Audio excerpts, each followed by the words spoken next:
Naghahanap ka ba ng Ay, ano na naman to? Ay.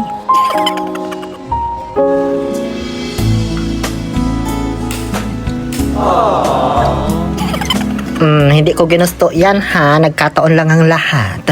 Welcome to Soul's Path! Saan nga ba ito? Simulan na natin ang kwento.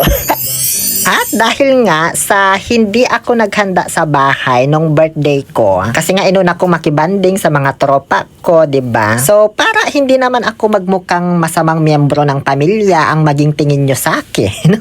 O syempre, kaplastikan muna ipapakita ko sa inyo, ano. So heto, dadalhin ko ngayon yung buong pamilya ko. Sasakay pala sila sa 3 wheels namin. Hindi ko man sila madadala, no.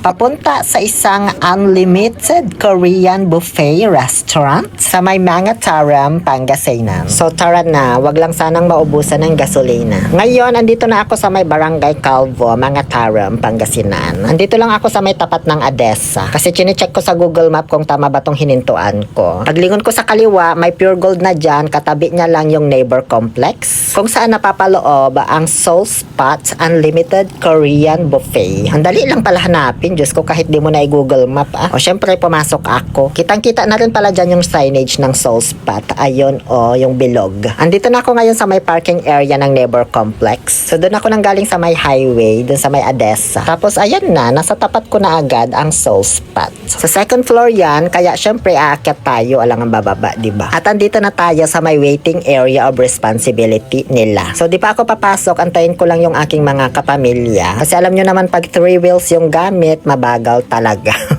Ay, ang tari naman nitong papicturan nila. O, para kang nasa Korea talaga din. Di mo lang kailangan dito ng visa at passport, syempre. After 24 days, ayan, nakarating din sila. Sana yung kuliglig na lang sinakyan nyo, ganun din naman pala. No? Nauna na silang pumasok, pero ako mamaya pa kasi iba yung entrada ko dito, B. May pag-grand entrance sila para sa akin. Alam mo yung para kang ikakasal. Ganyan,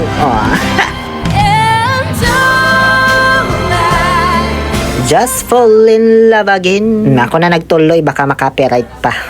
Ang pupogi ng mga staff dito, be, sinasabi ko sa iyo. Kaya hindi lang mabubusog yung tiyan mo, mabubusog din yung mata mo. At kung gaano kasarap yung mga staff dito, syempre, ganun din kasarap ang mga pagkain nila. Napakaraming masasarap na side dishes dito, be. Hindi ko na yan babanggitin lahat isa-isa, titigan nyo na lang. May dessert, may mga prutas, merong sushi, ewan ko lang kung may kasamang padlak yan. May enoki mushroom, merong chicken wings na iba't iba ang flavor. Ganon din sa kanilang mga beef and pork. May kimchi, may tteokbokki, at marami pang iba. Lahat yan for only 599 pesos for adults, unlimited na. For kids naman, 299 pesos lang. May mga discount promo yan sila, kaya I suggest na i-follow nyo yung page nila para updated kayo. Ang ganda ng ambience ng lugar, very cozy yung environment. Tapos self-service pa yung pagkuha ng mga foods, kaya hindi mo na kailangang magtawag-tawag pa ng mga crew kapag naubusan ka ng ganito, kailangan mo ng ganyan, ganon. Bukod dyan, meron din sila ditong ramyeon bar na tinatawag, kung saan pwede kang magluto dito ng gusto mong ramen. Alam nyo, natuwa ako dito kasi marami na akong nakainang Korean resto, pero first time ko lang maka-encounter na may paganito. For only 95 pesos add-ons, makakapili ka na ng isa sa mga gusto mong flavor sa mga nakadisplay na ramen na yan, na iluluto mo para kainin. At ang daming pagpipilian, B. Ang pinili ko yung hindi maanghang, syempre, para hindi humapdi yung almoranas natin.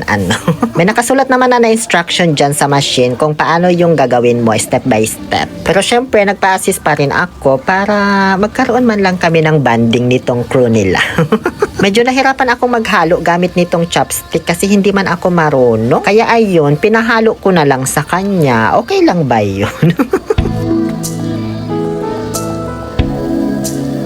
May countdown timer pala yan hanggang sa tuluyan ng maluto yung ramen mo. Ay, lalagyan mo pa talaga ng keso.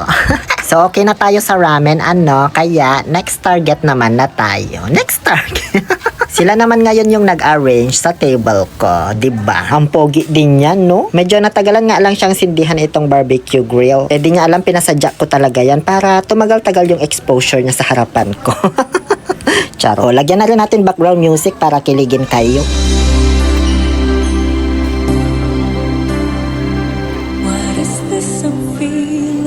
Aba, ang sarap-sarap na ng kain ko dyan. May isa pang crew na nag-aabot sa akin ng tong.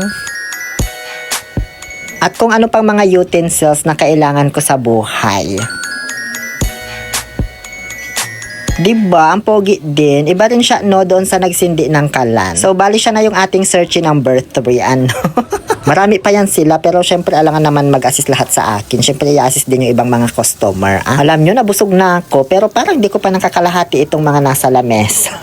Very much recommended ko talaga ang Korean restaurant na ito, ang Soul Spot. Ang babait ng mga crew, very accommodating. Tapos ang sasarap pa ng mga pagkain, ang daming options, kaya hindi ka talaga mabibitin. Perfect talaga magsangyup kapag kasama mo pamilya mo or mga barkada mo na yung tipong may pag-uusapan kayong hindi matapos-tapos, ganon na chismis ba?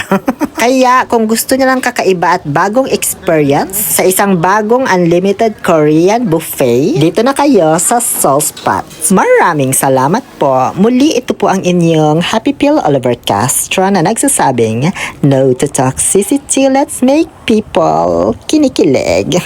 Can't help myself.